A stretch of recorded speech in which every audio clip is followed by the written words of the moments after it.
রাতে আমাকে রাত্রের প্রায় ৩টার দিকে আমার একটা বন্ধু আমাকে ফোন দিল বিদেশ থেকে। খুবই টেনশন হয়ে সে ফোন দিচ্ছে, হাঁপাচ্ছে, বিদেশ বসে সে হাঁপাচ্ছে। কেন?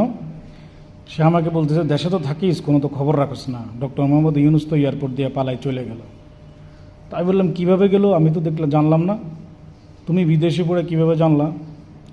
কয়, দেখ দেখ, আমি তোকে একটা ভিডিও দিই। আহা, সাবধানে থাকিস, সাবধানে থাকিস, আওয়ামী লীগ কিন্তু আবার ফিরতেছে। পরে যাক আমি হম্বিতম্বি হয়ে ভিডিওটা দেখলাম। দেখি কি, ওই যে সুরেন্দ্র কুমার সিনহা সাবেক যেই প্রধান বিচারপতি ছিল, ওনাকে যে বিদায় দিচ্ছে এয়ারপোর্ট দিয়া, বিশাল সিকিউরিটি দিয়া, সেই ভিডিও। এখন বলেন কি অবস্থা আমাদের দেশের? গুজব লীগ যে এইভাবে গুজব ছড়ায় মানুষগুলিকে রাস্তায় নামাচ্ছে, নামায় পুলিশের পেদানি খাওয়াচ্ছে, হেরা বিদেশে বইয়া পালাই, মানে বিদেশে বসে বসে ওরা আঙ্গুল চুষতেছে, আর এরা এখানে মারা যাচ্ছে। কেউ নেটফ্লিক্স দেখে, আর কেউ বিয়ার খায়।